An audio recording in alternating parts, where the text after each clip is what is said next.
Bon ben salut les amis.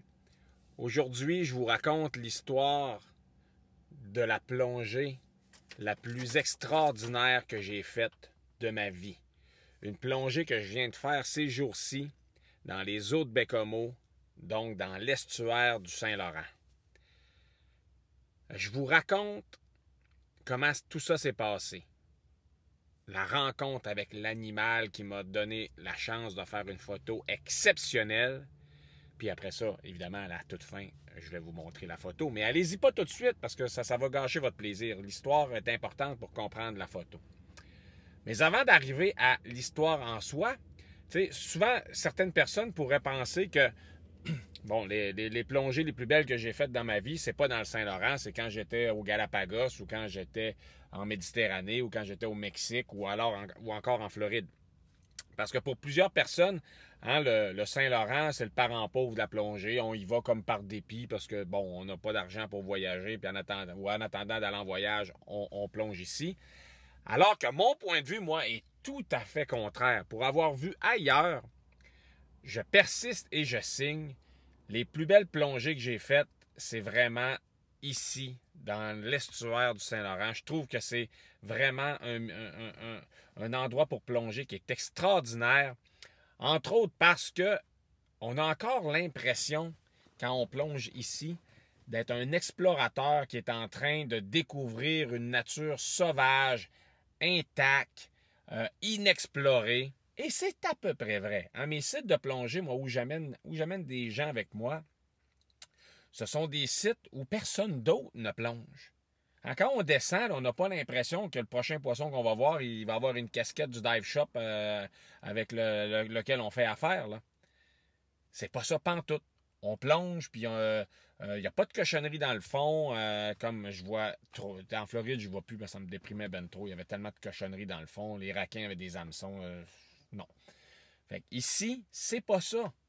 Ce sont des sites qui sont intacts, pas comme certains autres dans le Saint-Laurent. On les nommera pas, mais il y a des endroits dans le Saint-Laurent où il y a trop de plongeurs qui passent, où il y a des certifications, où il y a des initiations, et ça endommage les fonds marins. Ces fonds marins-là sont ultra fragiles. Il faut faire attention. C'est pour ça que moi, j'amène seulement des plongeurs aguerris sur mes sites. Ceci étant dit, je vous raconte l'histoire de cette plongée-là extraordinaire. C'était avant-hier, en fait. Avant-hier, oui. On était sur un de mes sites. On nageait lentement, 18 mètres de profondeur. Puis quand on plonge, on est à l'horizontale. On scrutait les fonds marins à la recherche d'un sujet photo ou d'un autre. Quand tout à coup, dans mon angle mort, j'ai vu apparaître une énorme masse qui se dirigeait vers moi. Alors là, je me suis dressé pour analyser cet animal qui se dirigeait vers moi, et c'était une baleine à bosse. Je ne sais pas si vous le savez, là, mais des personnes qui ont réussi à voir des baleines dans le Saint-Laurent, c'est ultra rare parce que la visibilité ici, plus souvent qu'autrement, est quand même pas mal moindre que ce qu'on pourrait voir dans les eaux plus chaudes. Alors, il faut quasiment être collé sur la baleine pour la voir normalement. Mais ici, sur mes sites, j'ai à ce temps-ci de l'année, au mois de septembre, la visibilité est quand même tout à fait acceptable, très, très, très étendue. Donc, ça m'a permis de très bien voir cette baleine-là qui se dirigeait vers moi et d'en faire une photo. S'il n'y a pas beaucoup de monde qui ont vu des baleines en plongée, il y a encore beaucoup moins de personnes, de plongeurs qui sont parvenus à réaliser une photo sous-marine d'une baleine dans les eaux de l'estuaire du Saint-Laurent. Et moi, j'ai réussi parce que les conditions de la visibilité étaient bonnes, parce que la baleine, elle m'est passée entre 7 et 10 mètres au-dessus de la tête. J'ai été capable de faire des images et j'ai été capable de constater que lorsqu'elle m'a survolé, la baleine s'est tournée sur le côté pour m'observer, pour analyser ce que j'étais. Elle était tout aussi surprise que moi de cette rencontre fortuite dans les profondeurs glacées de l'estuaire du Saint-Laurent. Puis une fois qu'elle a passé au-dessus de moi, là, elle s'est dirigée vers les deux personnes qui étaient avec moi, les deux autres plongeurs qui étaient avec moi. Et le pire, savez-vous, la meilleure, c'est qu'ils l'ont pas vue. Mon ami Dominique est un photographe lui aussi. Puis il était tout à fait concentré sur la photo qu'il réalisait d'une crinière de lion. Alors la baleine est passée à côté, il ne l'a jamais vue. Puis sa copine Nadine était tout juste à côté, puis elle surveillait ce que Dominique faisait. Donc elle non plus n'a pas vu la baleine. Alors moi je criais dans mon détendeur, baleine, baleine. Là, je me suis dirigé vers eux.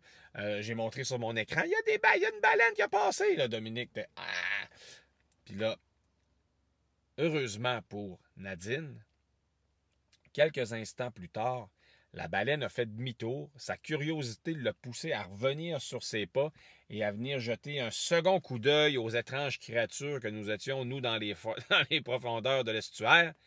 Et cette fois-là, Nadine l'a vu. Mais pas Dominique. Alors Dominique, la photo de crinière de lion qu'il va avoir faite, ça va être la photo de crinière de lion qui aura coûté le plus cher de toute l'histoire de la plongée sous-marine dans l'estuaire du Saint-Laurent.